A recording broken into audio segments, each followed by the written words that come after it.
Oh, maravilha, maravilha estar novamente aqui na igreja com nossos irmãos amados, podendo glorificar o nome do Senhor.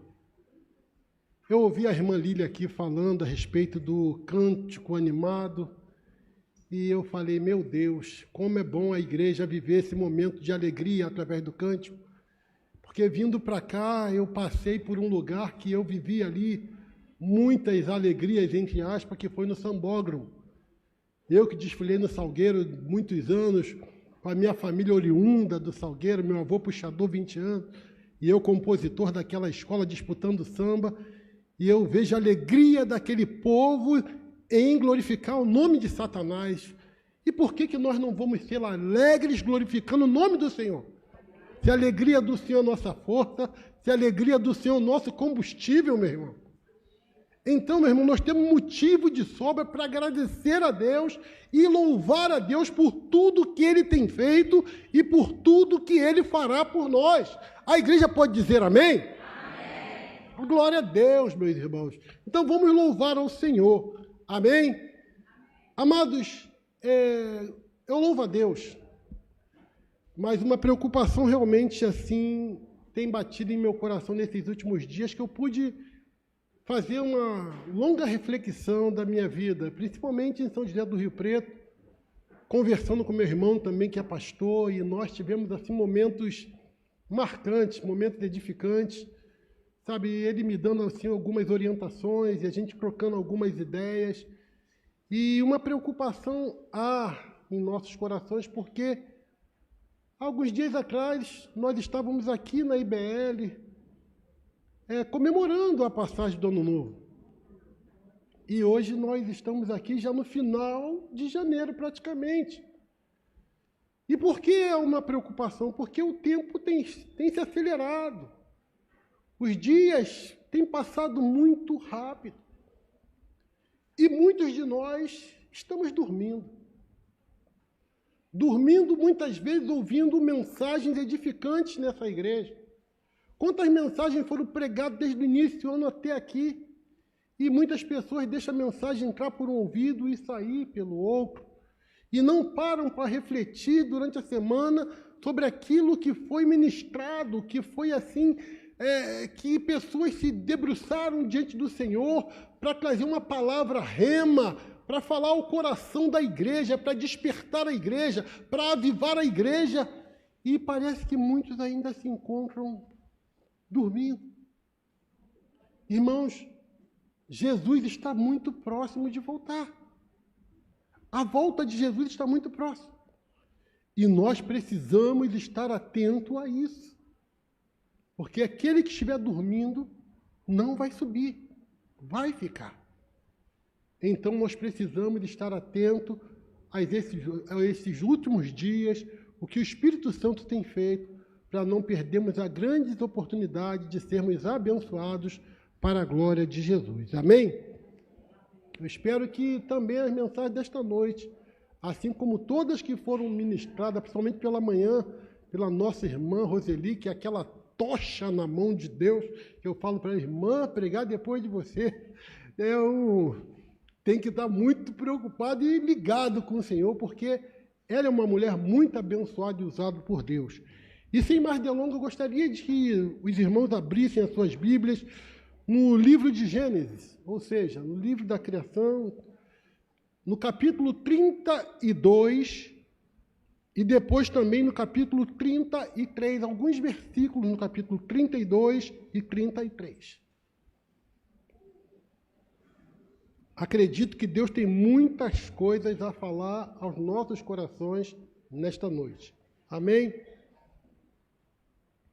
Versículo 22 até o 29, capítulo 32, versículo 22 até o 29. Diz assim a palavra do Senhor: E levantou-se aquela mesma noite, e tomou as suas 2 mulheres, e as suas 2 servas, e os seus 11 filhos, e passou o val de Jaboque.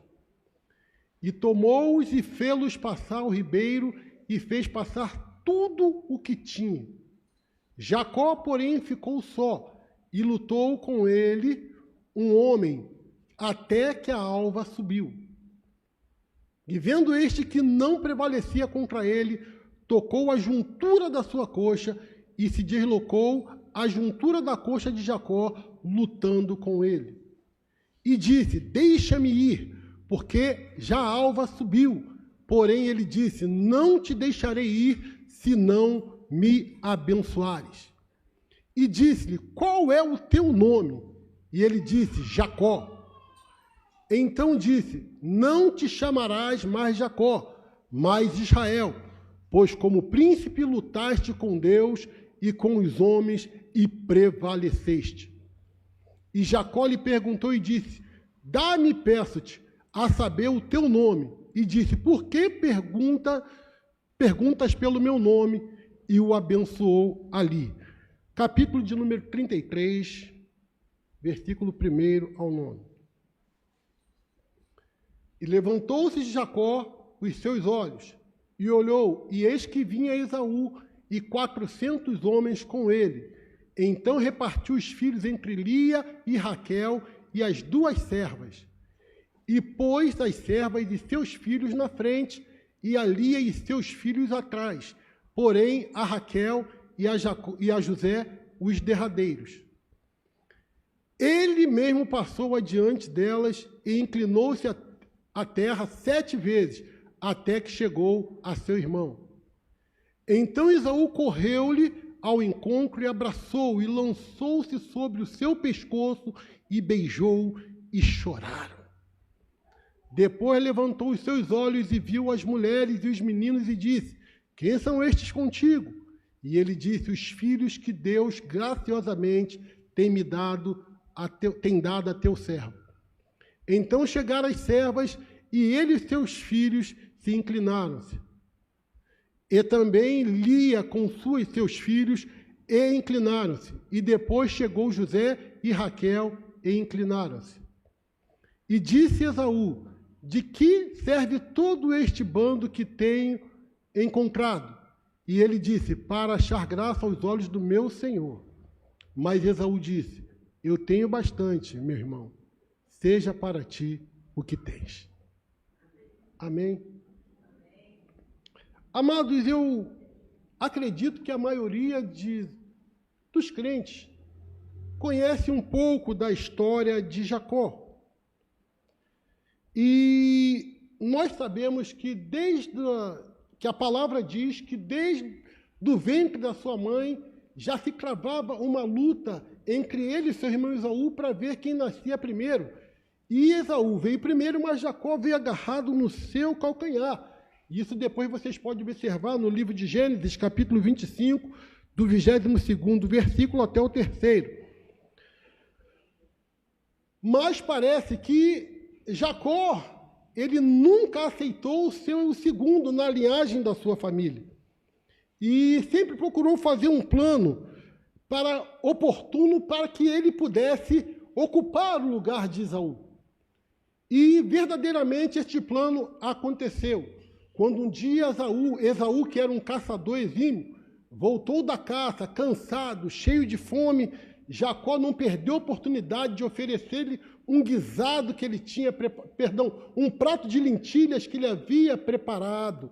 E Esaú, cheio de fome, falou: dá-me esse prato de lentilha. E ele negociou com Esaú esse prato de lentilha, pedindo a ele: eu te dou esse prato de lentilha, mas eu quero em troca a sua primogenitura. E Esaú lhe disse: de que me serve essa primogenitura? Ele desprezou aquilo que era um direito sagrado aos filhos mais velhos, aos primeiros filhos. Ou seja, um direito de ser o sucessor do seu pai na maior parte da herança e também nas responsabilidades em relação à família. Ele desprezou um direito que era sagrado. E não obstante isto, também Jacó posteriormente contou com a ajuda da sua mãe, Rebeca, para que Jacó recebesse a bênção do seu pai Isaque, ou seja, que chamou Esaú, que antes que ele pudesse falecer, para abençoá-lo, mas pediu que Esaú lhe preparasse um guisado, ou seja, um guisado para que ele pudesse abençoar o seu filho antes que ele partisse para a eternidade. Mas ali, a mãe de Jacó, Rebeca, ela se intromete no meio dessa história e avisa Jacó e prepara um guisado e faz com que ele receba a bênção na vez do seu irmão. E quando Esaú chega para receber esta bênção, ele, confuso, poxa, quem é que está aí?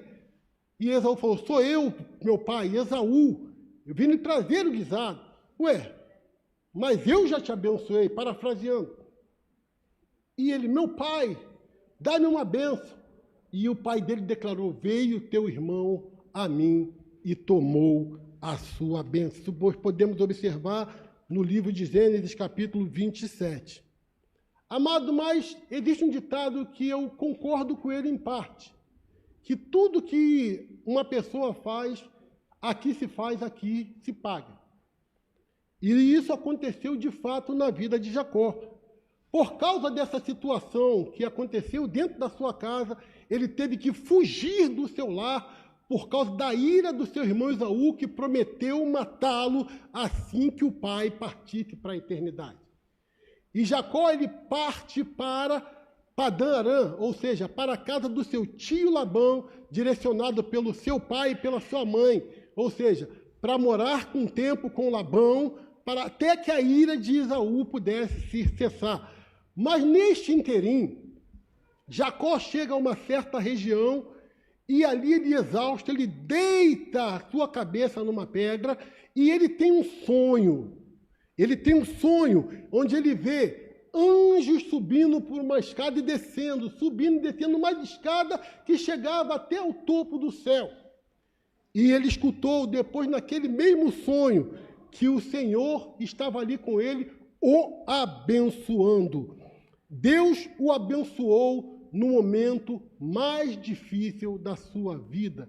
Ele teve esse sonho e quando ele despertou do sonho, ele olhou para um lado, olhou para o outro e disse, verdadeiramente, Deus está aqui e eu não sabia. Irmãos, quantas vezes nós estamos diante de uma situação complicada e pensamos que Deus está distante, ausente das nossas vidas e nós não conseguimos perceber a presença de Deus. O fato de Deus estar calado não significa que Deus está parado. Deus sempre age em nosso favor, mas tem processo em nossa vida que nós precisamos passar para um crescimento e para um amadurecimento nosso. E aí, Jacó, após esse sonho, se dirige até Padã Arã, a casa do seu tio Labão. E como eu disse anteriormente, que existe um ditado que eu concordo em parte, aqui se faz, aqui se paga, ali Jacó começa a pagar um alto preço pelo seu passado, mesmo Labão não conhecendo muito bem a sua história. Ali ele é enrolado por aquele homem, ou seja, até mesmo no momento do casamento, de se casar com a sua filha Lia, o seu sogro foi um homem desonesto, um homem trapaceiro, um homem desalmado com Jacó.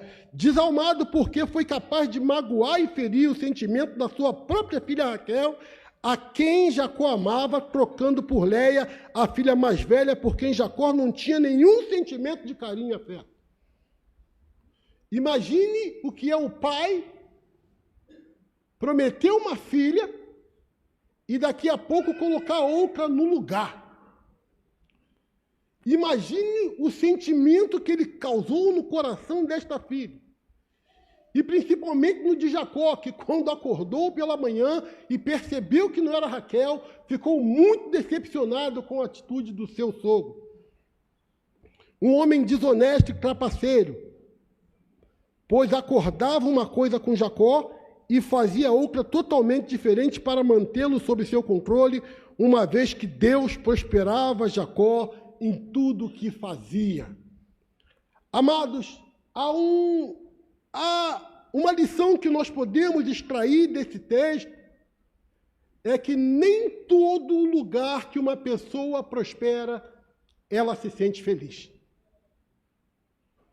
Nem todo lugar que uma pessoa prospera, ela se sente feliz. Mas por que isso acontece? Jacó, mesmo prosperando na casa do teu sogro, era alvo das trapaças do seu sogro, era alvo das invejas dos seus cunhados. Nós podemos observar isso no capítulo de número 33, a partir do versículo 1 e 2. Leiam comigo. Capítulo 33, versículo 1 e 2, que diz assim: E levantou Jacó os seus olhos e olhou, e eis que vinha Esaú, 31, 1 e 2, minha irmã, capítulo 31, versículo 1 e 2.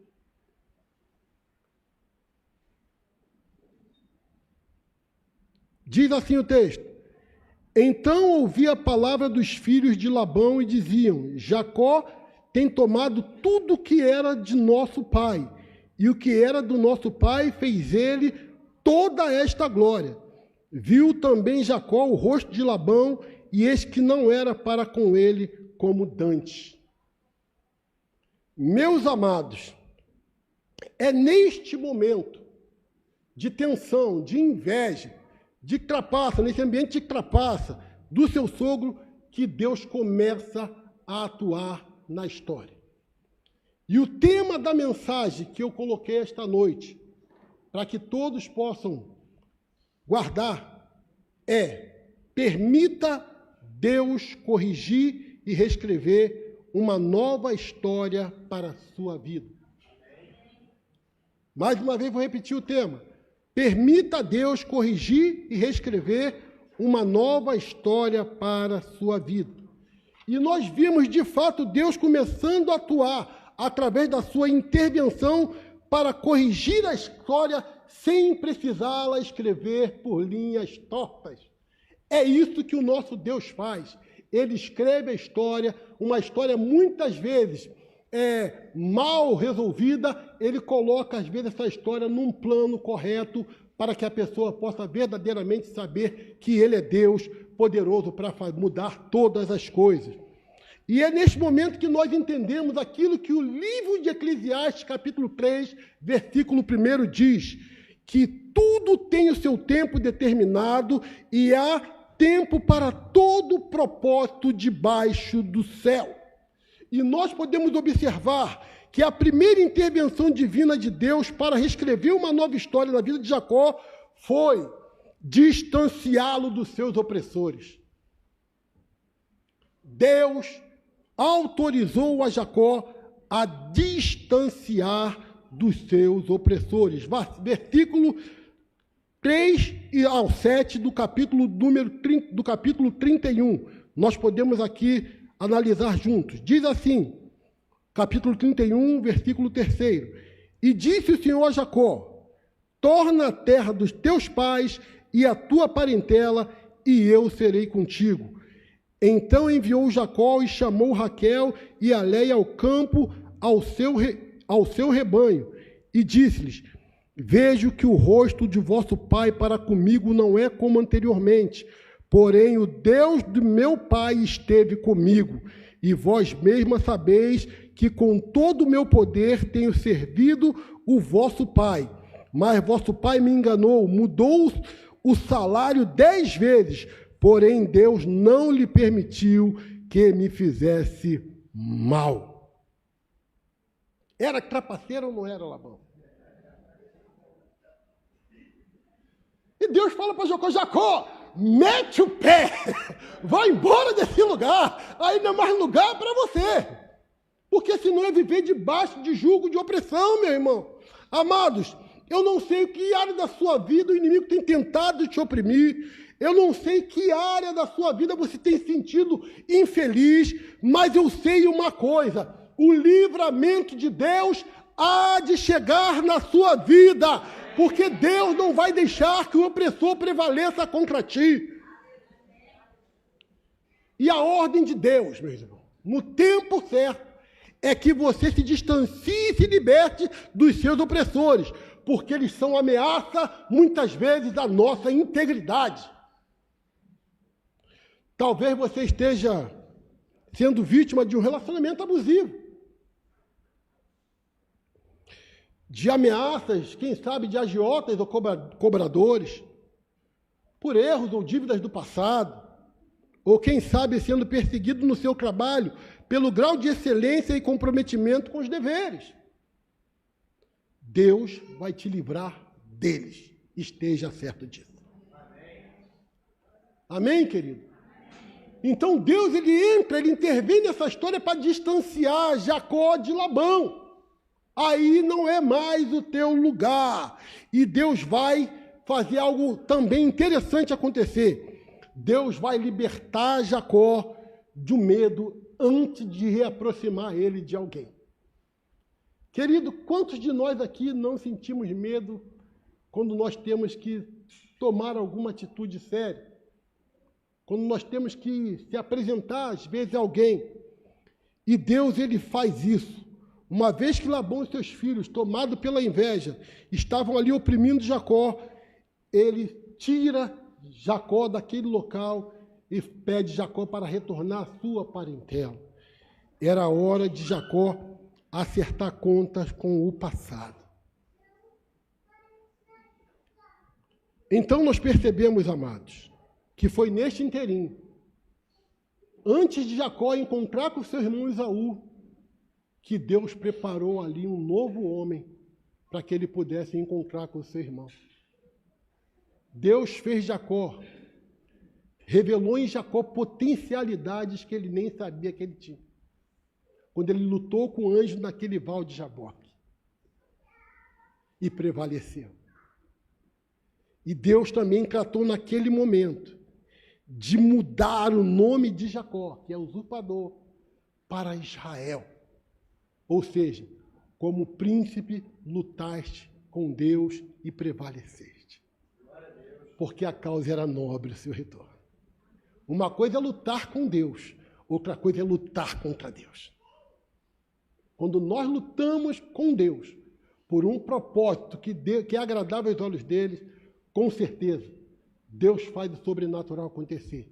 Deus revela em nós potencialidades que nós nem sabemos que temos. Foi isso que Deus revelou em Jacó, aquele homem que era um ser um tanto domesticado, vivia mais como doméstico na casa da sua mãe, cuidando de gado junto com Labão. E este homem não conhecia de guerra como seu irmão Esaú. Esaú era caçador, era perito habilidoso. E Deus ali promove esse embate entre Jacó e o anjo para mostrar que ele tinha potencialidades maiores do que ele imaginava. E Jacó vence a batalha.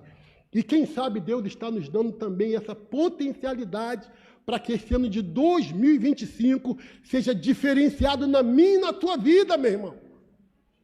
Quem sabe você está lutando com Deus por algum propósito, por algum objetivo.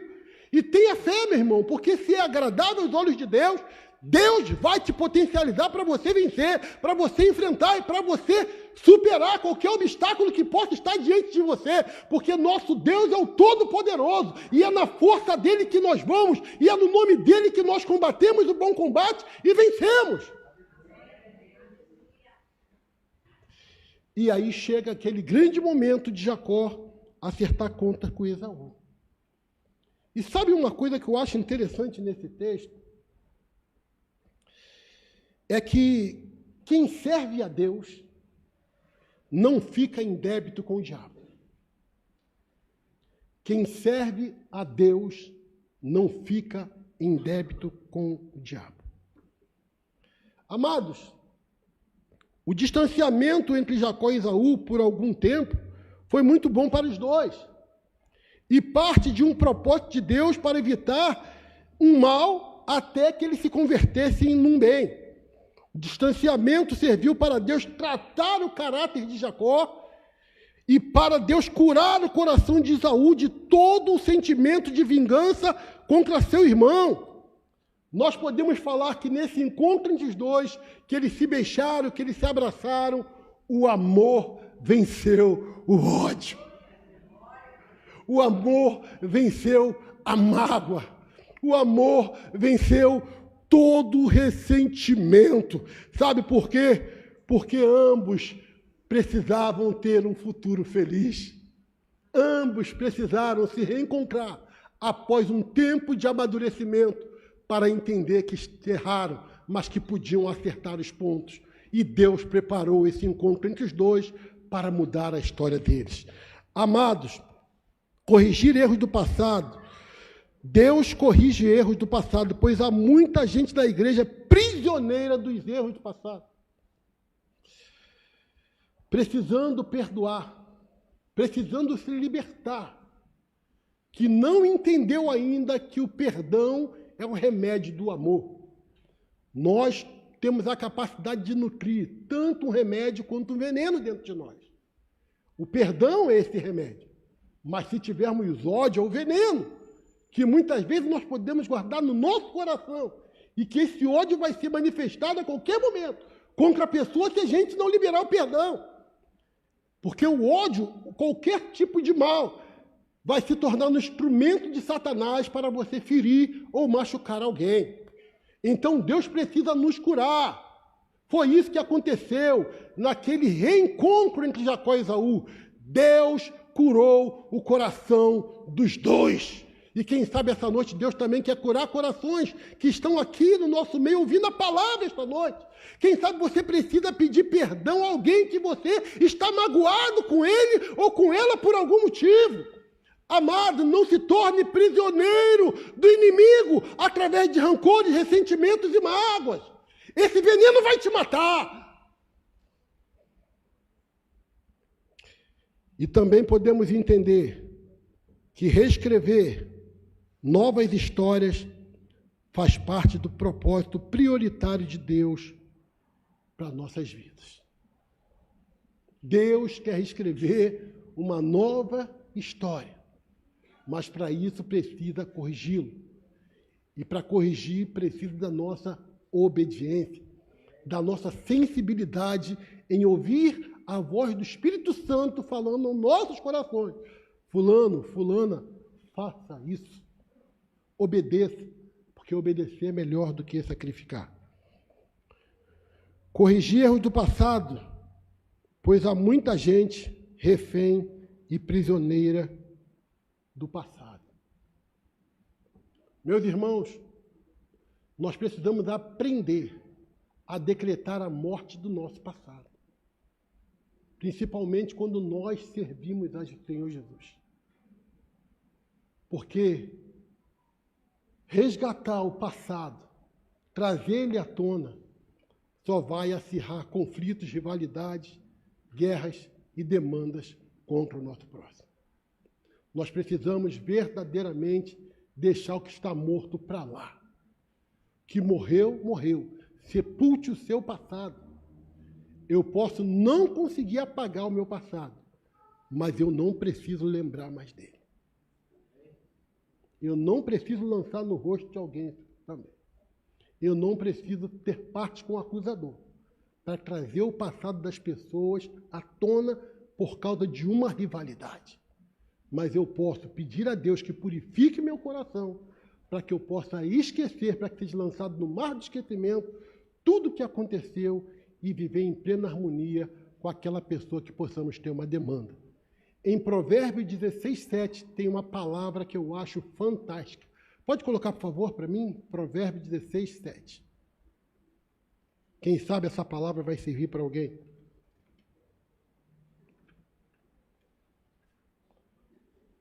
Provérbios, capítulo 16, versículo 7.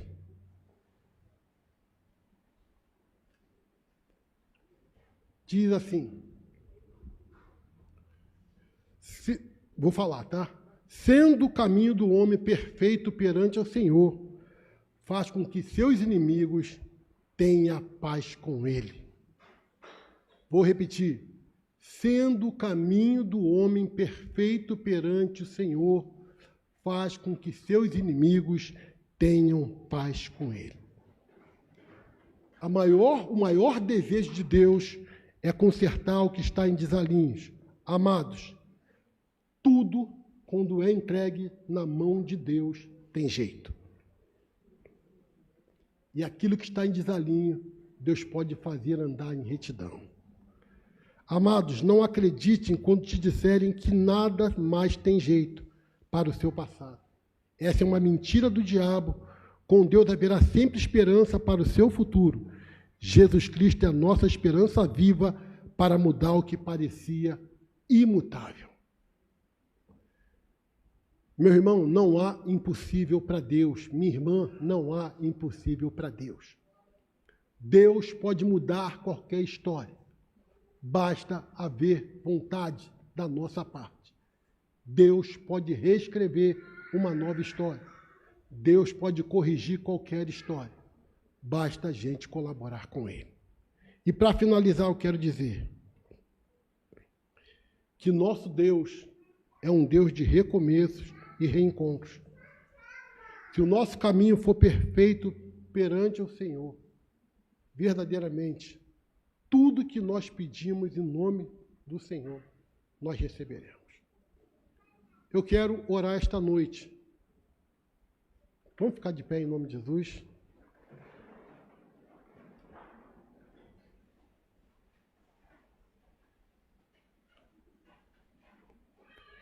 Orar por você, que tem alguma demanda com alguém em relação ao passado, ou que está sendo vítima de uma opressão, de um relacionamento abusivo. Deus pode te libertar disso e quer te libertar disso. Deus quer fazer algo novo na minha e na sua vida. Deus quer mudar a sua história. Deus quer reescrevê-la. Talvez você chegou esta noite aqui. Deus fala comigo. Deus, eu preciso ouvir a tua voz. Mas é necessário que você também dê passos em direção a Ele e esteja disposto a mudanças que Deus quer fazer na sua vida, para que aquela história mal resolvida possa se tornar numa história bem-sucedida para a honra e glória do Senhor.